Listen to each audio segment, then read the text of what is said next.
Assalamualaikum. I am Uruj Zahra, your English language instructor. I hope you all are well. आज की इस video में काफी students की रिक्वेस्ट पर प्रेजेंट के तीनों टेंसेस को एक साथ लेकर आई हूँ ताकि आपको इनका मतलब भी समझ आ जाए और कुछ स्टेट वोकेबलरी है आपके इल्म में पहले नहीं होगी, इसलिए इनको लेकर आए हैं ताकि आप इनके सेंटेंसेस भी बना सके। तो I want just your concentration and focus. इसके साथ ही हम लेसन में आगे बढ़ेंगे।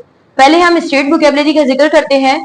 स्टेट वोकेबलरी जैसे कि हम देख चुके हैं, स्टेट वोकेबलरी वो वोकेबलरी होती है जिसमें हम किसी इंसान या किसी चीज की खासियत या उसकी हालत या उसकी कंडीशन के बारे में बात कर रहे होते हैं।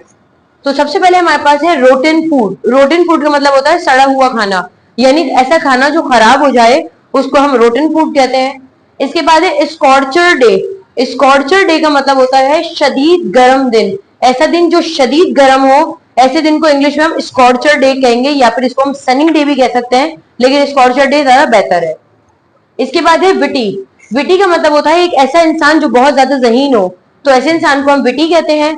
जबकि इसके बरक्स ऐसा इंसान जो कि थोड़ा डफर या थोड़ा सा डल कहलाता है, इसको हम डिम विटेड कहते हैं, डिम विटेड। इसके बाद है वरीड। वरीड को हम एंशियस भी कहते हैं और इसका मतलब होता है परेशान। इसके बाद है इन अ रश, जल्दी में। फॉर एग्जाम्पल अगर मैं कहती हूँ कि मैं जल्दी में हूं, I am in a rush. इसके बाद है ग्लूमी। सैड तो हर किसी ने सुना हुआ है, लेकिन ग्लूमी हमारे पास एक ऐसा स्टेट वोकेबलरी है जिसका लफ्जी मतलब होता है उदास। इसके बाद है अक्सर हम देखते हैं गर्मी के मौसम में बहुत ज्यादा गर्म हवाएं चल रही होती है, लू चल रही होती है, जिसके बाद लोगों की तबीयत खराब हो जाती है, बुखार हो जाता है। ऐसी गर्म हवा को हम इंग्लिश में सन स्ट्रोक कहते हैं, सन स्ट्रोक। इसके बाद है हमारे पास हब्स ज़दा। एक ऐसा कमरा जो कि हब्स ज़दा हो, इसको हम स्टफी कहते हैं, स्टफी रूम। और इसके बाद है किसी मशीन वगैरह का खराब हो जाना, हमारे पास आउट ऑफ ऑर्डर कहलाता है। फॉर एग्जाम्पल मेरे पास कोई मशीन है और वो खराब है, तो मैंने कहा the machine is out of order. अब हम आते हैं और इन वोकेबलरी के साथ ही अब हम in action and state sentences का जिक्र करेंगे और प्रेजेंट के उन तमाम कंसेप्ट को जिक्र करेंगे जो आपके लिए जरूरी है। ऑल्दो हमने इनका पहले भी इस्तेमाल किया था, लेकिन अब सब एक साथ आपके सामने आ गए हैं।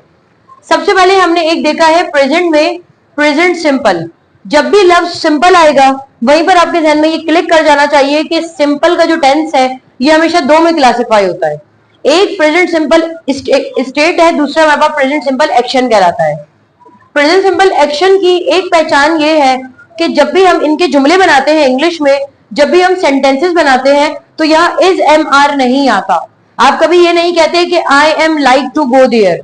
आपने एम हटा देना है, सब्जेक्ट के बाद डायरेक्टली वर्ब लेकर आना है, I like to go there. Is am are का यहाँ कोई सिलसिला नहीं होता एक्शन के सेंटेंसेस में।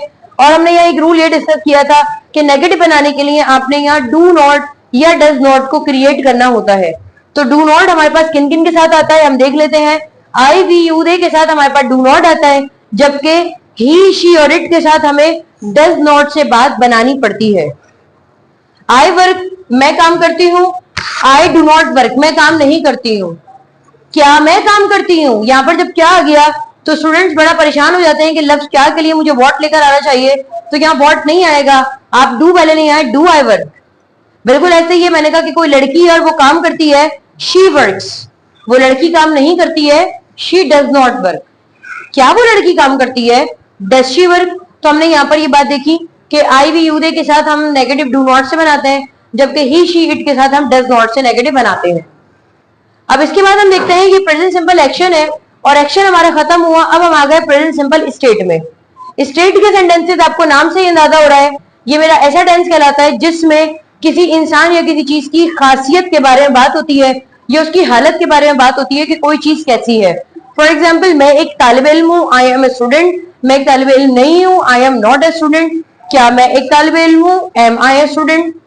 इसी तरीके से आप क्लास में मौजूद हैं, you are present in a class. मैं एक तालिब इल्म हूँ, आई एम स्टूडेंट। मैं एक तालिब इल्म नहीं हूँ, I am not a student.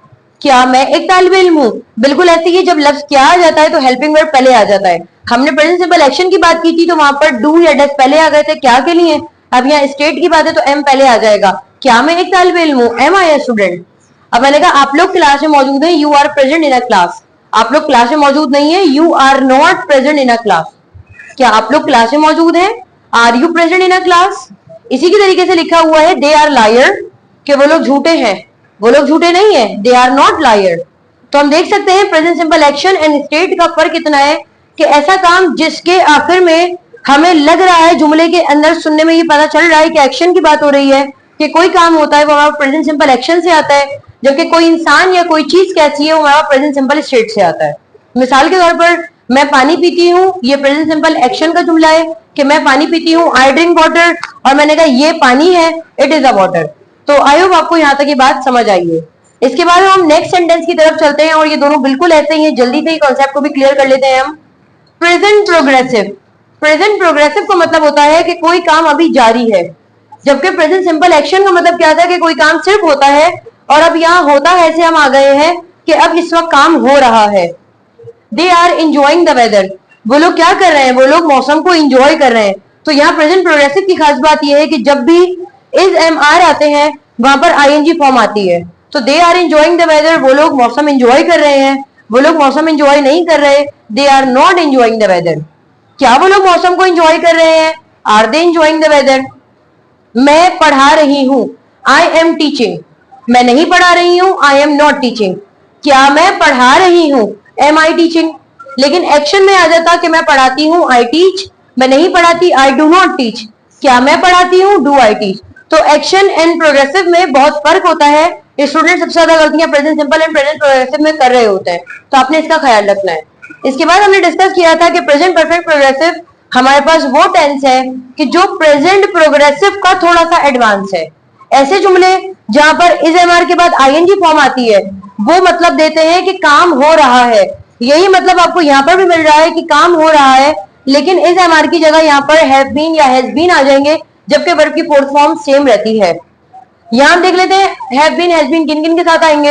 Have been हमारे पास आता है आई दी यू दे के साथ, जबकि हैज बीन हमारे पास आता है ही शी और इट के साथ। I have been getting very. Very का मतलब होता है उदास या थका हुआ।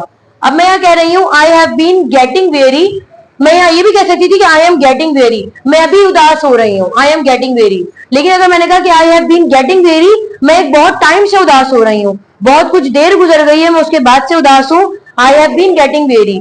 अगर हम इसका नेगेटिव बनाएंगे I have not been getting very, क्या मैं उदास हो रही हूँ, तो यहाँ पर जो हेल्पिंग वर्ब होता है वो पहले आ जाता है have I been getting very. इसके बाद है हमारे पास माय ब्रदर। अक्सर स्टूडेंट समझते हैं माय, क्योंकि ये आय है तो ये आय नहीं है। माय तो हमने एक रेफरेंस के लिए इस्तेमाल किया है, माय के बाद आने वाला वर्ड मेरा सब्जेक्ट है, तो ब्रदर हमेशा ही के सेंस में आता है और थर्ड पर्सन सिंगुलर की तरह जैसे ही शी डिस्कस हो रहे होते हैं वैसे ही होता है। My brother has been laughing, मेरा भाई कुछ देर से हंस रहा है। और अगर मैं कहती हूँ मेरा भाई कुछ देर से नहीं हंस रहा है, my brother has not been laughing. तो हम इनको जल्दी से समराइज करते हैं कि अगर कोई काम होता है ऐसे सेंटेंस को हम प्रेजेंट सिंपल एक्शन में लेकर आते हैं। अब वही काम जो होता है अब वो कन्वर्ट हो गया है कि काम हो रहा है, that is called present progressive. और वही काम अब कुछ देर से हो रहा है, जारी है, तो वहां पर हम हैव बीन और हैज बीन को लेकर आते हैं। और यहाँ पर वर्ब की फॉर्म भी सेम ही रहती है, वर्ब की फोर्थ फॉर्म, यहाँ पर भी वर्ब की फोर्थ फॉर्म। आई होप आपको यहाँ तक लेसन समझ आया है। अगर आपका कोई भी सवाल है तो आप पूछ सकते हैं। इसके साथ ही मुझे इजाजत दीजिए, आपसे दोबारा मुलाकात होगी एक नई वीडियो में। तब तक के लिए अल्लाह हाफिज।